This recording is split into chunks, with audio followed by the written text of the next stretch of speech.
Hi, and welcome to my collaborative team's weekly CollaborEAT Live. This week we have Anthony Diaz, the Peacemaker, as our guest. My collaborative team's CollaborEAT Live provides digestible content to both professionals and the public on a variety of topics relating to the collaborative process. Episodes consist of a variety of subjects driven by our followers and our members. Topics range from ethical considerations, best practices, problem solving, marketing, and specialized topics in the collaborative practice. We offer practice tools and so much more. CollaborEAT Live provides thought-provoking conversation and educational information about the collaborative process. And today we are very lucky to have Anthony Diaz, the Peacemaker, as our guest. Anthony is a family law and collaborative divorce attorney and Florida certified family law mediator, specializing in resolving disputes easily, effortlessly, and amicably.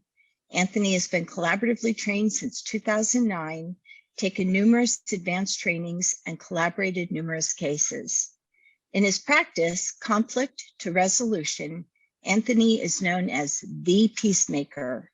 As collaborative attorney and mediator, Anthony utilizes his professional and personal experiences to guide others from pain to peace. He also helps others to resolve conflict with compassion and have relationships with passion and purpose. Anthony is an international speaker whose passion and mission and purpose is to help those in pain move from their divorce with dignity. Welcome, Anthony, the Peacemaker. Thank you. It's great to be here, Rebecca. So there's a dichotomy in a lot of people's minds between being a lawyer and being a peacemaker. And I was actually in a hearing this morning on a guardianship matter, and all I kept thinking about was, this is so not collaborative. What's the difference between being a lawyer and being a peacemaker? Well, I get asked that question a lot. And what comes to mind is when I first started practicing and I saw that I was resolving cases and being known as the peacemaker, some people came up to me and they said, "Do you know what a peacemaker means?" And I said, "Yeah, resolving cases." And they said, "No, that's the name of a rifle." So I was like, okay, so back in the day in the wild old West, that's how they resolved things. That's what a peacemaker was. So I'm glad that we've evolved in the last century or so. But there is a difference between being a peacemaker and a lawyer. You can be a peacemaker and not be a lawyer. You can be a lawyer and not being a peacemaker. To be both is very different. So let me shift into, to me, what a lawyer is. And what we all do is we want the best outcome for our clients. I mean, I think that's pretty natural, but many times it's a win-lose situation. Someone has to win, someone has to lose. And that happens when you advocate for your client, many times at the expense of the other party. So it's a win-lose for the parties, but it's usually a win-win for the attorneys, because cases take a long time. The parties are unhappy, but the lawyers are always making money. So I always looked at that as that's not really what our clients want. So to me, a peacemaker is more helping them understand the benefits of resolving a case amicably, no matter what the emotions are, no matter what the conflicts are. And that's a win-win for everybody. So when I would work with my clients, I start out with, what type of resolution do you want? And I hear about that. And I said, why do you want that? And I hear about that. And I said, well, what do you need? And what do you need from this case? We all have wants, but to me, it's really important to understand what our clients' needs are. And what I've been able to do once I know what that is, are a resolution that's low in conflict, it's easy for me then to go work with the other attorney, because my client is coming from a place of this is what I need, not this is what I want. So to me, that's the difference, is really understanding your client's needs and be able to take your lawyer hat off and just be able to focus on that and resolving your case. And to me, that's the main. I think that difference. a lot of us in the process have learned that there's a wide margin between needs and wants. Mm-hmm. Yeah, no, I agree. I want to give you an example. So I do a lot of mediations as well. So I'm working with one of the parties, and the conversation kept going, this is what I want, this is what I want, this is what I want. And one of the issues was alimony. And they said, well, I want $10,000 a month in alimony. And I said, okay, well, let's talk about that. And we were talking about how she came up with that amount. And I said, okay, how much do you need to live? So I don't know. I said, well, how do you know what you want if you don't know what you need? So we went through the exercise, and really her needs were about 4,000 to 5,000. But when she understood this is all I need, she was able to shift from a wanting to a need. So really focusing on a need, even though it's sometimes is a nuance, I think not only helps us attorneys, but also helps our clients to focus in on what's really important in their case. Which is the work that we do in the collaborative process as well. So, which really leads us to our next question, and that is, how does one transition from being a litigator, making demands for what people want, to a peacemaker, into what people really need? Sure. So we all have talked about in the collaborative world, the paradigm shift, and that's becoming from a litigator to a collaborator. And it's different for everybody. Some folks transition easy, some it's a little bit more difficult.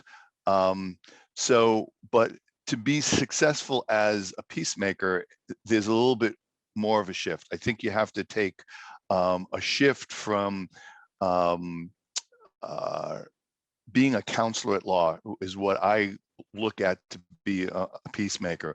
I'm a collaborator, is being able to work together as a team to help our clients achieve a resolution. However, if you really aren't understanding what's going on with your client, it's really hard to be a peacemaker.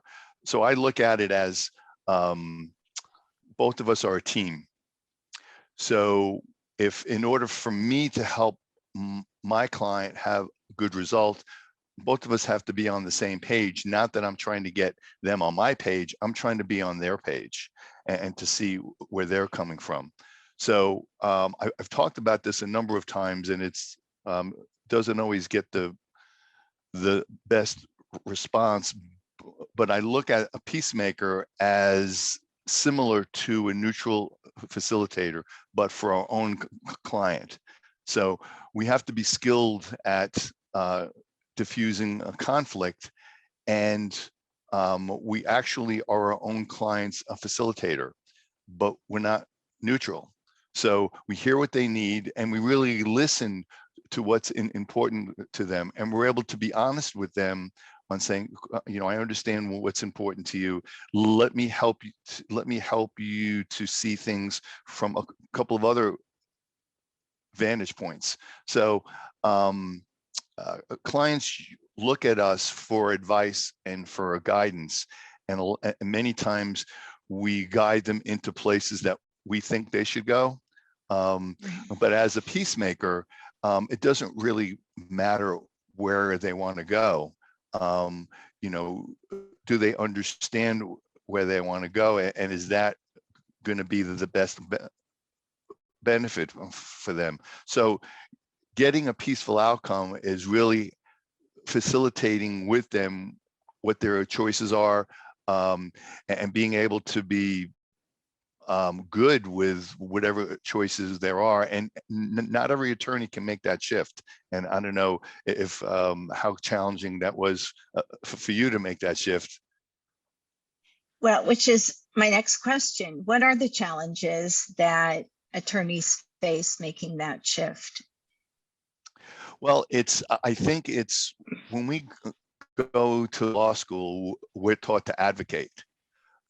We're taught how to do legal briefs and how to argue in favor of our clients. And what helped me to make the shift was, and I do this with my clients, and I say, what if there were no laws about the issues in the case? And what if there was no judge?